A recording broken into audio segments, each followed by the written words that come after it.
Selamat pagi anak-anak kelas 9. Hari ini kita akan mulai kembali untuk materi kita yang kedua. Sebelumnya, Mem ingatkan kembali untuk setiap tugas itu paling terlambat dikumpulkannya selama seminggu ya. Jadi sekarang misalnya Selasa, berarti Senin depan sebelum materi selanjutnya itu harus sudah dikumpulkan ya. Oleh sebab itu, jangan lupa tugas harus dikumpulkan. Sebelum kita memulai materi, kita akan mulai dulu di dalam doa. Mari kita tundukkan kepala kita. Kami bersyukur Tuhan buat hari ini kami akan memulai kembali pelajaran agama Kristen materi kedua. Tuhan yang tolong berikan kami hikmat walaupun secara online Tuhan, tetapi biarlah anak-anak belajar dengan semangat, sukacita, dan mereka boleh mengerti setiap materi yang akan dijelaskan. Kami memulai pelajaran kami hanya dalam nama Tuhan Yesus Kristus. Haleluya. Amin. Ya, anak-anak, sekarang kita akan memulai materi kita. Kembali lagi, Mem ingatkan, setiap materi itu kalian harus catat. Karena kalau setiap ulangan atau mungkin ada kuis, Mem itu selalu kasih kuis dari apa yang Mem jelaskan ya. Jadi bukan hanya sekedar teks yang sudah dicantumkan, tetapi teori-teori, penjelasan-penjelasan yang Mem sampaikan juga itu harus ditulis. Jadi ada hal-hal apa, itu nanti akan keluar kalau setiap ulangan. Oke ya, kita akan mulai materi untuk materi yang kedua. Kita mulai materi bab 2 kita, yaitu Ecclesia Reformata Semper Reformanda. Sebelum kita lanjut materinya, kalian masih ingat ya arti dari Ecclesia itu apa? Ya, Ecclesia itu adalah gereja. Gereja yang dipanggil keluar, orang-orang yang dipanggil keluar dari kegelapan kepada terangnya yang ajaib. Reformata semper reformanda. Ketika reform berarti berbicara reformasi, perubahan. Perubahan gereja. Nah, kita lihat selanjutnya. Ecclesia reformata semper reformanda. Apa sih maknanya? Seperti tadi yang Mem sudah jelaskan, gereja yang telah direformasi harus terus mereformasi dirinya sendiri. Reformasi itu apa? Perubahan secara drastis untuk memperbaiki dalam suatu masyarakat. Seperti ini, gereja itu sudah ada perubahan. Ketika di bab kemarin, yaitu para rasul-rasul, mereka sudah bagaimana jiwa-jiwa itu datang kepada Tuhan, orang-orang percaya kepada Tuhan, dari orang yang tadi tidak mengenal Tuhan, bagaimana ketika Rasul Petrus berkhotbah 3.000 orang bertobat. Sudah mengalami perubahan dari yang tidak mengenal Tuhan menjadi mengenal Tuhan. Tetapi ternyata gereja jangan hanya puas sampai di situ, harus terus mereformasi dirinya sendiri untuk mencapai sesuatu yang benar-benar baik di hadapan Tuhan. Tetapi ingat, mereformasi itu harus sesuai dengan firman Tuhan. Tetap harus dengan firman Tuhan. Dalam bahasa Latinnya itu secundum verbum Dei, ya. Secundum verbum Dei. Jadi ingat, merubah segala sesuatu itu tetap harus sesuai dengan firman Tuhan. Kalau mungkin kalian bertanya, Mem, bagaimana dengan gereja yang saat ini beraneka ragam? Setiap gereja itu berbeda-beda tata cara ibadahnya mungkin berbeda-beda cara urutan ibadahnya. Kalau itu tidak bertentangan dengan firman Tuhan, Mem mau katakan itu tidak salah. Tetapi kalau mereformasi di luar dari firman Tuhan, itulah yang salah. Oleh sebab itu, ingat sekali lagi, mereformasi itu harus sesuai dengan firman Tuhan. Jadi Ecclesia Reformata Semper Reformanda, yaitu gereja yang telah direformasi harus terus mereformasi dirinya sendiri. Contohnya, zaman dulu itu tidak ada yang namanya multimedia. Nah, ketika zaman mulai berkembang, otomatis gereja itu mereformasi dirinya sendiri, tetapi tidak menyalahi firman Tuhan. Mereka ingin merubah sesuatu menjadi lebih baik. Ya, sekarang ada di gereja-gereja orang mulai pakai multimedia yang bagus. Orang-orang yang tidak hafal lagu bisa melihat lagu dengan baik, bisa ikut bernyanyi sama-sama. Nah, itulah perubahan-perubahan yang harus dilakukan oleh gereja. Ingat, gereja itu tidak berbicara bangunan saja, tetapi diri kita sendiri. Kita juga harus mereformasi gereja, yaitu diri kita sendiri, tubuh bait Allah untuk menjadi lebih baik ya. Selanjutnya, 3 misi utama Tuhan Yesus saat berkarya di muka bumi. Ingat, Yesus itu anak Allah. Yesus itu diberikan oleh Allah untuk menyelamatkan umat manusia ya. Yang pertama, misi Tuhan Yesus itu adalah menyelamatkan umat manusia. Ingat Yohanes 3:16, karena begitu besar kasih Allah akan dunia ini sehingga ia mengaruniakan anaknya yang tunggal, supaya setiap orang yang percaya kepadanya tidak binasa, melainkan beroleh hidup yang kekal. Jadi tujuan utama Tuhan ketika berkarya di muka bumi adalah menyelamatkan umat manusia. Menyerahkan dirinya untuk disalibkan untuk umat manusia. Oleh sebab itu Allah itu memiliki menunjukkan kasih agape. Ingat, ada beberapa kasih ya, ada 4 jenis kasih: agape, phileo, storge, dan eros. Kasih Allah itu adalah kasih agape, kasih yang gak bersyarat. Kalau manusia itu mengasihi orang lain ada syaratnya. Kalian mungkin mengasihi teman kalian ada syaratnya supaya dia juga mengasihi saya. Kalau kamu gak mengasihi saya gak mengasihi kamu. Itu bukan kasih agape. Tetapi kasih agape itu kasih Allah kepada manusia tanpa syarat. Phileo, kasih persahabatan ya, seperti kalian bersahabat dengan teman, pasti care lah sama teman, mungkin temannya sakit, kalian besuk, itu phileo, kasih persahabatan. Storge, kasih orang tua ke anak atau sebaliknya anak ke orang tua. Kasih eros, berbicara kasih terhadap lawan jenis ya, ketika kalian mungkin menyukai pria atau yang pria menyukai wanita, itu eros. Tetapi hati-hati dengan kasih eros ini, jangan sampai disalahgunakan ya. Oleh sebab itu kasih Allah, kasih yang lebih besar dari segala-galanya. Jadi misi utama Tuhan Yesus yang pertama adalah menyelamatkan umat manusia, dan misi yang keduanya adalah menggenapi nubuat-nubuat para nabi sebelumnya ya. Pada sebelumnya di dalam perjanjian lama, para nabi itu sudah menubuatkan bahwa akan datang seorang penolong, Mesias, orang yang akan menyelamatkan dunia ini. Itu sudah dinubuatkan. Kalau kalian baca di kitab Yesaya, bagaimana dikatakan bahwa akan ada seorang penolong, dialah yang akan menyelamatkan. Nah, di sini Yesus itu, misi utama Tuhan itu menggenapi apa yang sudah dinubuatkan oleh para nabi sebelumnya dalam perjanjian lama. Kalau misalnya Yesus tidak datang ke dunia, berarti nubuat-nubuat itu adalah nubuat-nubuat palsu, nabi-nabi palsu. Tetapi Yesus menyatakan dirinya, misinya yaitu untuk menggenapi nubuat-nubuat para nabi sebelumnya. Janji kedatangan Tuhan Yesus ke dunia untuk menyelamatkan umat manusia sudah dikabarkan oleh para nabi dalam perjanjian lama. Oke, PL ini perjanjian lama ya. Yang ketiga, misi Tuhan Yesus yaitu memberikan pengajaran nyata melalui contoh. Ini gaya harusnya ya. Coba memperbaiki sebentar ya. Melalui gaya seharusnya. Oke, kalian sambil catat ya.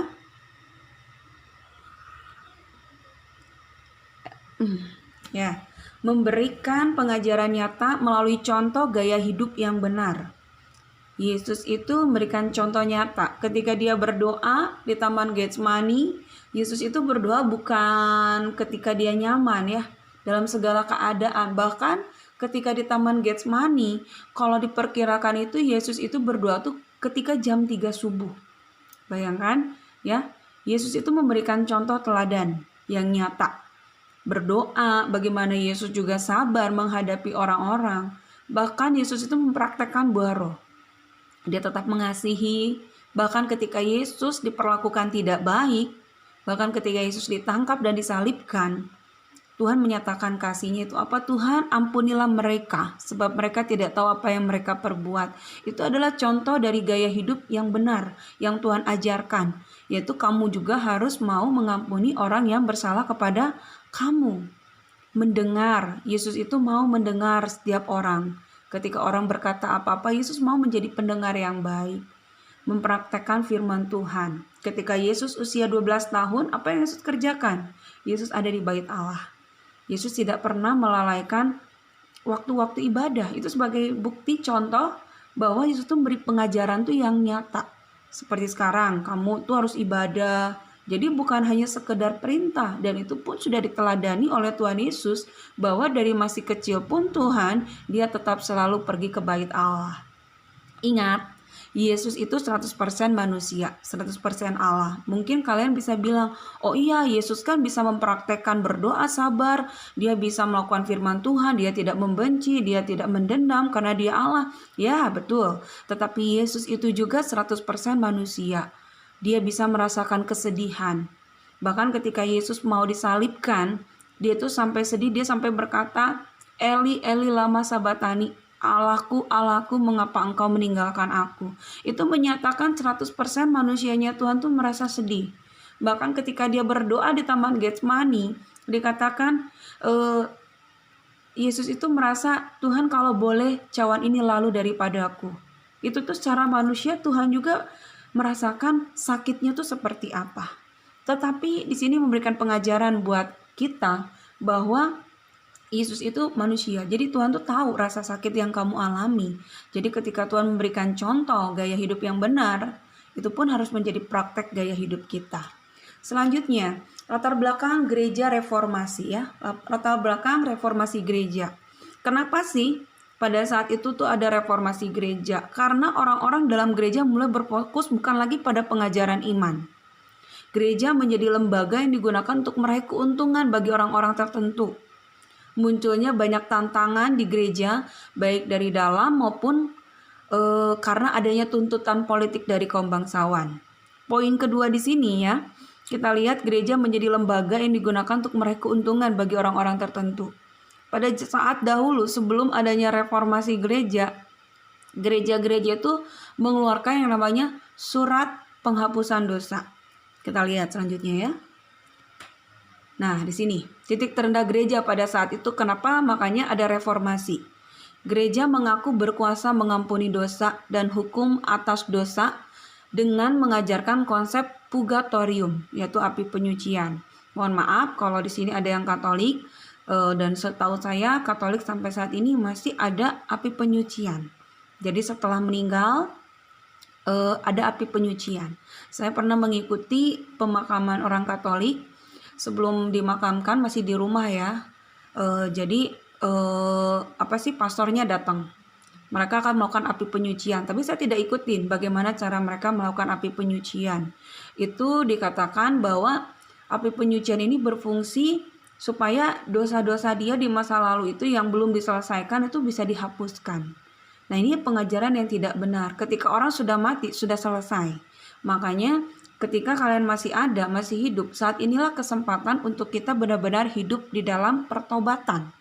Dan yang kedua, mereka mulai melakukan penjualan surat penghapusan dosa, yaitu indulgensia. Jadi kalau kamu berdosa, nih kamu beli surat, nanti dosa kamu sudah dihapuskan. Nah, itu adalah hal-hal yang menyimpang dari ajaran gereja ya. Penjualan relik-relik para orang yang dianggap kudus, patung-patung.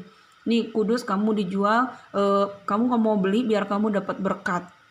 Itu semuanya tidak sesuai dengan kebenaran firman Tuhan ya. Selanjutnya gereja mengeluarkan pengajaran yang tidak alkitabiah, terutama tentang pengajaran transsubstansi. Benda bisa memiliki sisi keilahian atau setengah dewa. Wah, ini nggak betul ya, harus hati-hati. Karena apa? Kita tidak boleh menyembah dewa atau benda apapun yang kita anggap itu lebih luar biasa daripada Tuhan. Ini sesat. Selanjutnya gereja mengalami kemerosotan moral dalam hal kekudusan.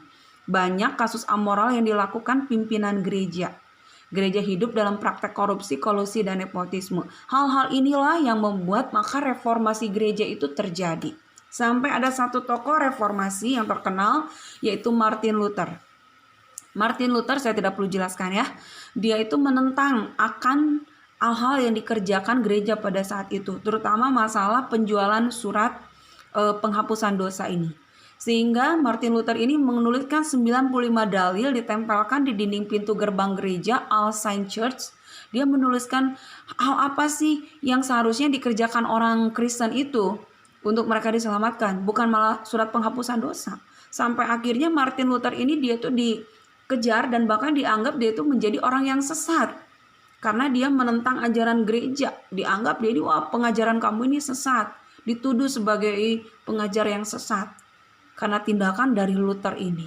Tetapi kita lihat dari apa yang terjadi, kita balik sebentar ya, kelewat ya. Ketika Luther menentang ajaran gereja saat itu, khususnya mengenai surat penghapusan dosa, dia mulai dikejar-kejar orang. Dia mulai dipersalahkan, dituduh, apalagi sama orang bapak gereja pada saat itu. Martin Luther itu tidak dianggap sebagai orang yang hidup dalam kebenaran. Nah, kita bayangkan, seharusnya orang-orang yang ketika saat itu mengajarkan hal yang tidak baik, mereka harusnya kembali lagi bercermin kepada firman Tuhan bahwa yang dikerjakan itu salah, ya. Selanjutnya, slogan para reformator gereja ada 3: sola fide, sola gratia, sola scriptura. Sola fide, hanya dengan iman kita dibenarkan di hadapan Tuhan. So please, kamu tuh dibenarkan di hadapan Tuhan bukan karena kamu pintar, kamu hebat, kamu luar biasa, kamu baik, tidak. Baik itu puji Tuhan, sebagai bukti nyata kita ini sudah diselamatkan Tuhan. Sebagai ucapan terima kasih kita melakukan firman Tuhan. Tetapi hanya imanlah yang membenarkan kita di hadapan Tuhan. Terus sola gratia, keselamatan semata-mata tuh hanya karena anugerah Tuhan, bukan hasil usahamu. Sebaik apapun kamu, tidak bisa menyelamatkan kamu. Ada satu agama tertentu, saya sudah tidak usah sebutkan, yang namanya kalau kamu meninggal, kamu berbuat baik, nanti kamu akan direinkarnasi menjadi lebih baik lagi. Kekristenan tidak menerima seperti itu ya. Jadi keselamatan itu hanya anugerah Tuhan. Sola scriptura, hanya Alkitab pedoman kehidupan dan sumber pengenalan kita terhadap Tuhan. Jadi pegang firman Tuhan. Ketika ada ajaran yang tidak benar, kamu tanyakan kepada bapak gereja kamu tanyakan kepada mungkin pembimbing kamu, kepada mem atau siapapun, sehingga kamu tuh cuman benar-benar kita berpegang pada Alkitab. Ya, terakhir tugas. Kembali lagi mengingatkan, tugas ini wajib dikerjakan ya, tidak sulit. Buatlah slogan sebagai komitmen kamu untuk hidup dalam kebenaran firman Tuhan. Slogan itu kamu hias di kertas HVS, diwarnain, tulisannya mungkin kaligrafi yang indah segala macam. Kamu hias dan tolong kertas itu tidak hilang ya. Nanti itu ketika kamu bisa ke sekolah itu akan dikumpulkan di sekolah. Sebelum dikumpulkan kamu foto dulu untuk bukti ke mem. Contohnya misalnya seperti ini ya slogannya. Kuatkan dan teguhkanlah hatimu hai semua orang yang berharga, yang berharap padanya, bukan berharga, berharap ya. Kuatkan dan teguhkanlah hatimu hai semua orang yang berharap padanya. Jadi sebagai komitmen mem, ini contohnya mem ya, bahwa mem itu akan terus berharap kepada Tuhan, menguatkan imannya mem, bahwa mem itu mau berharap terus kepada Tuhan. Nah, kalian buat slogan kalian, jangan sama dengan mem ya, harus masing-masing bikin slogan kalian. Nah, itu nanti difoto kirim ke mem, paling terlambat itu adalah hari Senin depan ya, sebelum pertemuan selanjutnya. Oke. Materi kita sudah selesai ya. Kita melihat tadi PowerPoint materi ya, dan berikut tugasnya. Mengingatkan, jangan lupa tugasnya. Sekali lagi, mereformasi gereja itu bukan hal yang mudah. Gereja itu tidak hanya bicara bangunan, tetapi pribadi kita. Oleh sebab itu, anak-anak kelas 9, belajar juga untuk merubah. Minta Tuhan untuk mampukan kamu merubah karakter dari dalam diri kamu yang tidak keluar dari firman Tuhan ya. Sesuatu yang harus dirubah itu harus sesuai dengan firman Tuhan. Sifatmu, karaktermu, pribadimu, jadilah menjadi orang yang sesuai dengan firman Tuhan. Oke, puji Tuhan. Sampai ketemu di pertemuan selanjutnya. Tetap jaga kesehatan, tetap sukacita, stay at home. Tuhan Yesus memberkati.